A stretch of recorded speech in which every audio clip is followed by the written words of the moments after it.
নমস্কার, সার্থক academy YouTube চ্যানেলের পক্ষ থেকে সবাইকে সুস্বাগতম। আশা করি তোমরা সকলে ভালো আছো।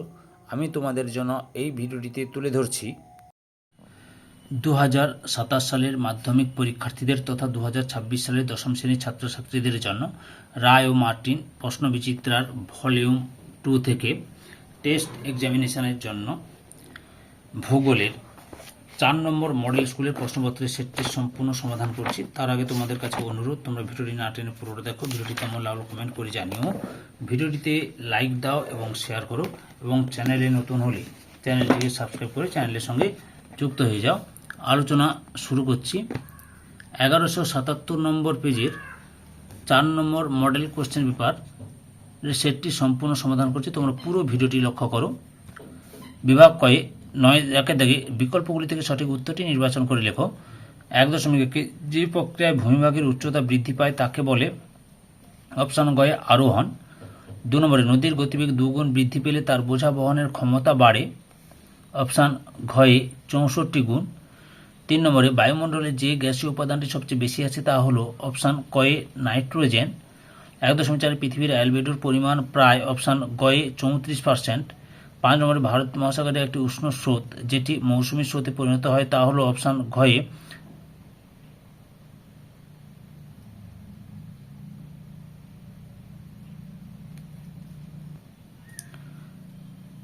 সোমালি স্রোত। 1.6 চাঁদ অপেক্ষা সূর্যের ভর অপশান কয়ে 255 গুণ বেশি। তারপরে রয়েছে 1.7 কেঁচুর সাহায্যে মিশ্র সার তৈরির পদ্ধতিকে বলা হয় অপশান কয়ে ভার্মি কম্পোস্টিং। 1.8 লাদাখ পর্বতশ্রেণী যে পর্বতশ্রেণীর মধ্যে অবস্থিত অপশান কয়ে কারাকোরাম ও জাস্কার। 1.9 মৌসুমি বিস্ফোরণ প্রথমে দেখা যায় অপশান কয়ে কেরালায়। তারপরে রয়েছে 1.10 কোন রাজ্যে সর্বাধিক জেরোফাইট উদ্ভিদ দেখা যায় অপশান ঘয়ে রাজস্থান। 1.11 জায়িদ ফসলের উদাহরণ হলো অপশান কয়ে বাদাম। 1.12 সংযোজন ভিত্তিক শিল্প কোনটি অপশান কয়ে মোটর গাড়ি নির্মাণ শিল্প। 1.13 যে পরিবহন পথকে ভারতের উন্নয়নের জীবনরেখা বলা হয় সেটি হল অপশান ঘয়ে জলপথ। 1.14 একটি ভূসমলয় কৃত্রিম উপগ্রহ হল অপশান ঘয়ে ইনস্যাট। এরপরে বিভাগ ক্ষয়ে 2 দাগে 2.1 নিম্নলিখিত বাক্যগুলি শুদ্ধ হলে পাশে সু এবং অশুদ্ধ হলে পাশে অ লেখো।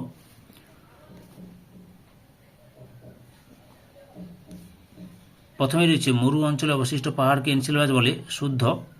2 নম্বরে কোনো নির্দিষ্ট আয়তনের বায়ুতে যে পরিমাণ জলীয় বাষ্প থাকে তাকে ওই বায়ুর আপেক্ষিক আর্দ্রতা বলে, অশুদ্ধ বলে, এটা চরম আর্দ্রতা বলা হয়। তারপরে রয়েছে 3 নম্বরে উষ্ণ সমুদ্র স্রোতের সঙ্গে হিমশৈলে ভাসমান অবস্থায় থাকে, অশুদ্ধ, শীতল সমুদ্র স্রোতের সঙ্গে। 4 নম্বরে ফ্লাই অ্যাশ একটি চিকিৎসা সংক্রান্ত বর্জ্য, অশুদ্ধ, এটা শিল্প সংক্রান্ত বর্জ্য বা শিল্প বর্জ্য বলা হয়। 5 নম্বরে শ্রীলঙ্কা ভারতের সীমানা সংযুক্ত প্রতিবেশী রাষ্ট্র, অশুদ্ধ, সীমানা বিচ্ছিন্ন অর্থাৎ মাঝখানে সমুদ্র রয়েছে অর্থাৎ পক প্রণালী রয়েছে। 6 নম্বরে গঙ্গা নদীর উৎস গৌমুখ থেকে রাজমহল পর্যন্ত হলো উচ্চগতি, এটাও অশুদ্ধ, হরিদ্বার পর্যন্ত হবে। গঙ্গা নদীর উৎস গৌমুখ থেকে হরিদ্বার পর্যন্ত উচ্চগতি গঙ্গা নদীর। 7 নম্বরে ল্যান্ডসেট একটি ভূসমলয় উপগ্রহ, অশুদ্ধ, এটা হচ্ছে সূর্য সমলয় উপগ্রহ। 2.2 থেকে উপযুক্ত শব্দবাচী শূন্যস্থান পূরণ করো। প্রথমে রয়েছে দুটি কড়ির মধ্যবর্তী উচ্চ অংশকে ড্যাশ বলে, এরিটি বলে। 2 নম্বরে ভূপৃষ্ঠ থেকে প্রায় ড্যাশ কিমি পর্যন্ত বায়ুমণ্ডলীয় উপাদানগুলির পরিমাণ প্রায় একই থাকে, 44 কিমি পর্যন্ত। 3 নম্বরে বৈদ্যুতিন বর্জ্যকে সংক্ষেপে বলা হয় ড্যাশ বর্জ্য, ই বর্জ্য। 4 নম্বরে ভূমি ঢালের আড়াআড়ি বা ফিতের মতো জমি প্রস্তুত করে মৃত্তিকা ক্ষয় রোধ করার জন্য বা রোধ করার পদ্ধতিকে ড্যাশ বলে, ফালি চাষ বলে, ফালি চাষ। 5 নম্বরে কার্পাস গাছের ক্ষতি করে ড্যাশ পোকা, বল উইভিল পোকা। 6 নম্বরে 2011 সালের জনগণনা অনুযায়ী ভারতের স্ত্রী পুরুষ অনুপাত 934:1000। 7 নম্বরে 1 ডিগ্রি ইন্টু 1 ডিগ্রি ব্যবধানে যে মানচিত্র অঙ্কিত হয় তাকে ড্যাশ বলে, ডিগ্রি শিট বলে। 2.3 একটি বা দুটি শব্দে উত্তর দাও। প্রথমে রয়েছে যে সমস্ত জলপ্রপাত দিয়ে প্রচুর জল প্রবাহিত হয় তাদের কি বলে, ক্যাটারাক্ট। 2 নম্বরে ভারতে কোন সমভূমি অঞ্চলে উষ্ণতার প্রসার সবচেয়ে বেশি, রাজস্থানের মরু সমভূমি অঞ্চলে। 3 নম্বরে রশ্মি তরঙ্গ কাকে বলে, এই উত্তরটি তোমাদের রায়ান মার্টিনের সহায়ক কবিতা কাছে লক্ষ্য করো, কাকে বলে, এইভাবে লিখবে। সিজি রসবি প্রথম ট্রপোস্ফিয়ারের উপরের অংশে এক ধরনের উচ্চ গতিসম্পন্ন 5 থেকে 6,000 কিমি তরঙ্গ দৈর্ঘ্য বিশিষ্ট বায়ুপ্রবাহের ব্যাখ্যা দেন। এই বায়ুপ্রবাহকে বলা হয় রশ্মি তরঙ্গ।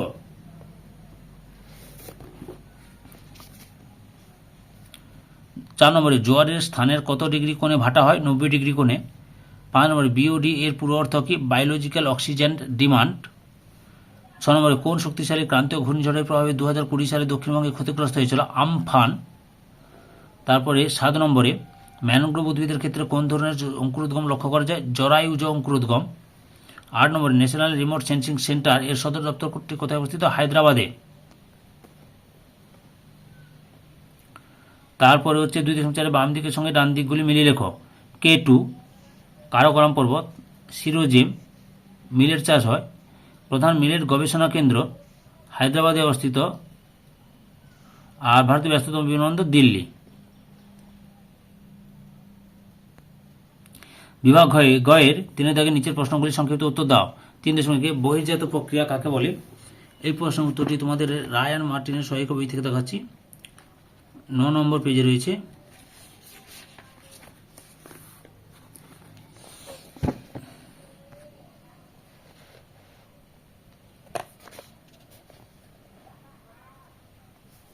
এই উত্তরটি লক্ষ্য করো, এখান থেকে শুরু করে এতটা পর্যন্ত লিখবে।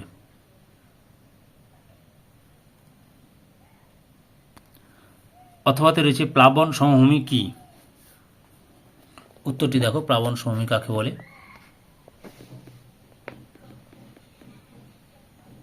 এই যে এখান থেকে শুরু করে এতটা পর্যন্ত লিখবে।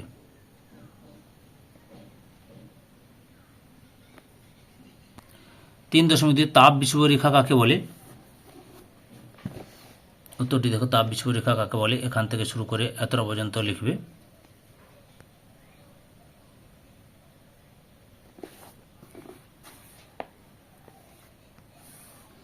তারপরে রয়েছে অথবাতে হিমশৈল কাকে বলে? উত্তরটি দেখো, হিমশৈল কাকে বলে? সংজ্ঞা দেবে এবং সৃষ্টির কারণ দেবে, বৈশিষ্ট্য দুটো দেবে।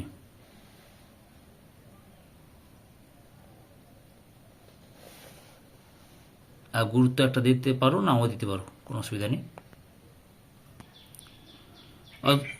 3.3 3R কি? এই প্রশ্ন উত্তরটি তোমাদের আমি ছায়া প্রকাশনের গৌতম মল্লিকের ছায়া প্রকাশনের সহায়িকা বই থেকে দেখাচ্ছি, লক্ষ্য করো। 3R কি? তোমরা এখান থেকে শুরু করে এতটা পর্যন্ত লিখবে। 3R কি? ছায়া প্রকাশনের সহায়িকা বই থেকে দেখাচ্ছি এই প্রশ্নের উত্তরটি। অথবাতে রয়েছে বিষাক্ত বর্জ্য কাকে বলে? উদাহরণ দাও। উত্তরটি দেখো তোমরা, বিষাক্ত বর্জ্য কাকে বলে? এখান থেকে শুরু করবে,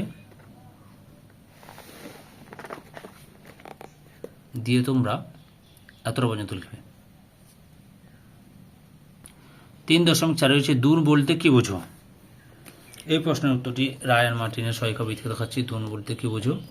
এখান থেকে শুরু করবে, উৎপত্তি এবং বৈশিষ্ট্য দুটো দেবে এবং উদাহরণটা দেবে অবশ্যই। অথবাতে রয়েছে আম্রবৃষ্টি কাকে বলে? এটাও রায়ান মার্টিনের সহায়িকা বই থেকে দেখাচ্ছি তোমাদের। এখান থেকে শুরু করে এতটা পর্যন্ত লিখবে। 3.5 রয়েছে জায়িদ শস্য কাকে বলে? উত্তরটি দেখো, জায়িদ শস্য কাকে বলে? এই যে জায়িদ শস্য কাকে বলে, এই যে এখান থেকে শুরু করবে,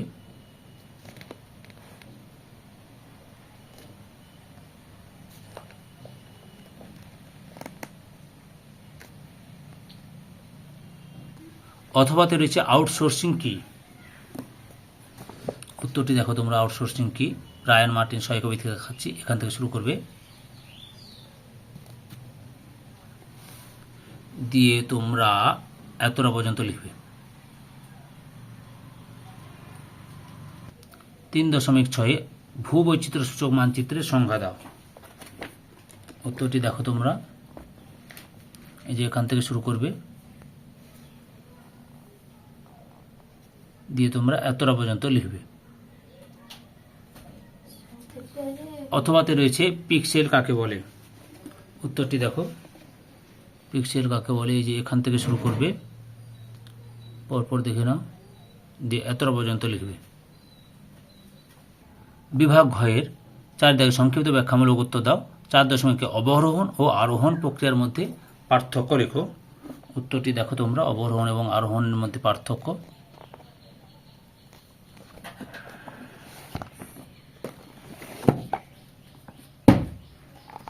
উত্তরটি দেখো তোমরা, মোট 5টি পার্থক্য তোমাদের সামনে তুলে ধরলাম।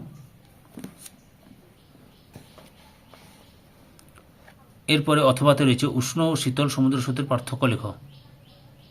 উত্তরটি দেখো, এই যে উষ্ণ স্রোত এবং শীতল স্রোতের পার্থক্য, এখানে 3টে দেখালাম, পরের পেজে রয়েছে দেখাচ্ছি।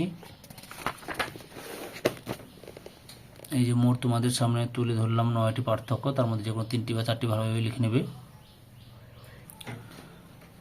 4.2 বর্জ্য ব্যবস্থাপনার 3টি প্রয়োজনীয়তা উল্লেখ করো। উত্তরটি দেখো তোমরা, এই যে এখান থেকে শুরু করবে, পরপর উত্তরটি দেখে নাও। এই প্রশ্নের উত্তরটি তোমাদের ছায়া প্রকাশনের সহায়িকা বই থেকে দেখাচ্ছে, গৌতম মল্লিকের লেখা। এতটা পর্যন্ত লিখবে। অথবাতে রয়েছে ভাগীরথী হুগলি নদীর জলদূষণ রোধে কী কী ব্যবস্থা অবলম্বন করা হয়েছে। উত্তরটি লক্ষ্য করো, এই যে এখান থেকে, এটাও তোমাদের ছায়া প্রকাশনের সহায়িকা বই থেকে দেখাচ্ছি, এখান থেকে শুরু করবে, দিয়ে পরপর তোমরা দেখে নাও উত্তরটি, দিয়ে এতটা পর্যন্ত লিখবে। 4.3 ভারতের জলবায়ুর উপর ক্রান্তীয় ঘূর্ণিবাতের প্রভাব উল্লেখ করো। এই উত্তরটি তোমাদের রায়ান মার্টিন সহায়িকা বই থেকে দেখাচ্ছি, এখান থেকে শুরু করবে, দিয়ে এতটা পর্যন্ত লিখবে। অথবাতে রয়েছে দুর্গাপুরকে ভারতের রুড়ো বলার কারণ কি। এটা রায়ান মার্টিনের সহায়িকা বই থেকে দেখাচ্ছি তোমাদের। উত্তরটি এখান থেকে শুরু করবে, পরপর দেখে নাও তোমরা।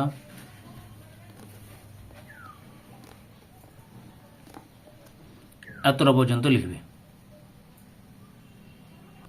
4.4 সক্রিয় ও নিষ্ক্রিয় সেন্সরের 3টি পার্থক্য লেখো। এই প্রশ্নের উত্তর তোমাদের রায়ান মার্টিনের সহায়িকা বই থেকে দেখাচ্ছি, এই যে লক্ষ্য করো পার্থক্যটি।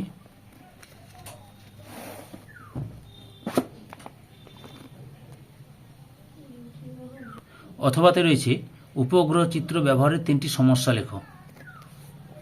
এটাও রায়ান মার্টিনের সহায়িকা বই থেকে উত্তরটি দেখাচ্ছি, এই যে এখান থেকে শুরু করবে। তোমাদের 3টি সমস্যা লিখতে বলেছে, তবে সহায়িকা বইতে যতগুলো রয়েছে সবগুলো দেখাচ্ছি।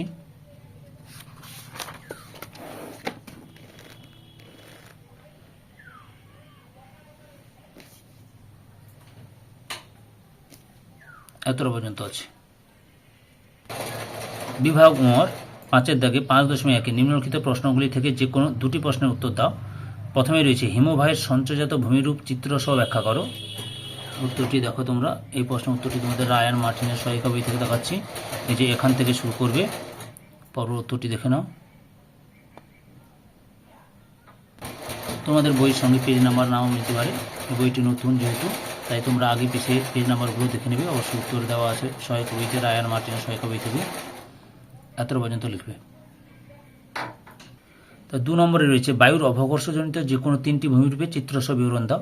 এই প্রশ্নের উত্তরটিও তোমাদের রায়ান মার্টিনের সহায়িকা বই থেকে দেখাচ্ছি, এই যে বায়ুর অবঘর্ষ ক্ষয়ের ফলে সৃষ্ট ভূমিরূপ, গৌর লিখবে, ইয়ারদাং,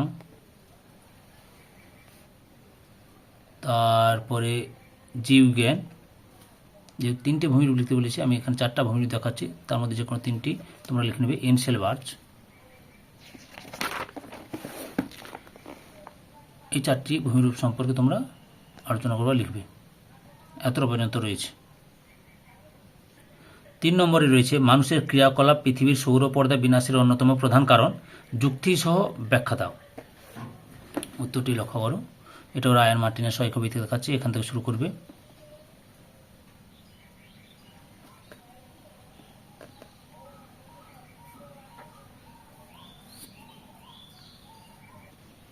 এতটা পর্যন্ত রয়েছে। 4 নম্বরের প্রশ্ন, পৃথিবীর ভরা কোটাল ও মরা কোটাল কিভাবে সৃষ্টি হয়। উত্তরটি রায়ান মার্টিনের সহায়িকা বই থেকে দেখাচ্ছি, এখান থেকে শুরু করবে। প্রথমে ভরা কোটাল দেখাচ্ছি, পরপর উত্তরটি দেখে নাও।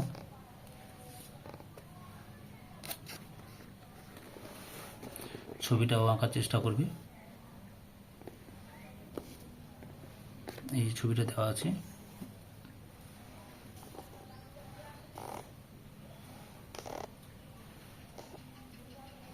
মরাকোটার সম্পর্কে লিখবে। এই যে এখান থেকে শুরু করবে,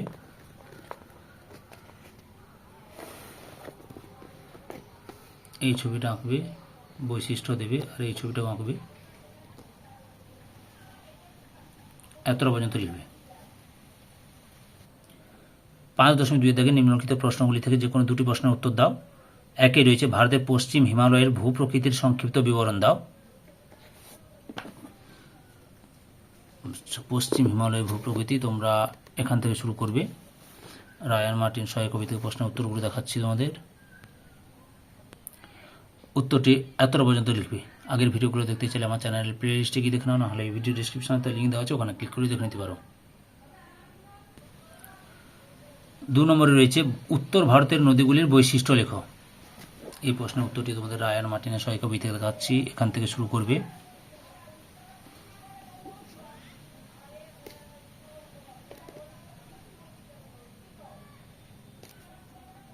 এতটা পর্যন্ত লিখবে। 3 নম্বরে রয়েছে ব্যবহার ও ফসল চাষের সময় অনুযায়ী ভারতীয় ফসলের শ্রেণীবিভাগ করো এবং উদাহরণসহ সংখ্যা দাও। এই প্রশ্নের উত্তরটি তোমাদের রায়ান মার্টিনের সহায়ক কবি থেকে দেখাচ্ছি। লক্ষ্য করো উত্তরটি।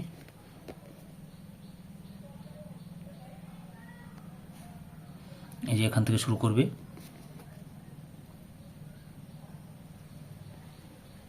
এই ছকটাও তুলে ধরতে পারো, দিতে পারো, এত পর্যন্ত লিখবে।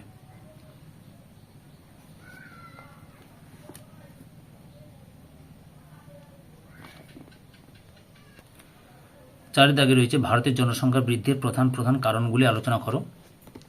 উত্তরটি লক্ষ্য করো তোমরা। এই যে এখান থেকে শুরু করবে। রায়ান মার্টিনের সহায়ক কবি থেকে দেখাচ্ছি, দেখে নাও পরপর উত্তরটি। এতটা পর্যন্ত লিখবে। ধৈর্য সহকারে সম্পূর্ণ ভিডিওটি দেখার জন্য তোমাদের সবাইকে অসংখ্য অসংখ্য ধন্যবাদ। আজকে এই পর্যন্ত। পরবর্তী ভিডিওতে আবার দেখাবে। Tata, bye bye.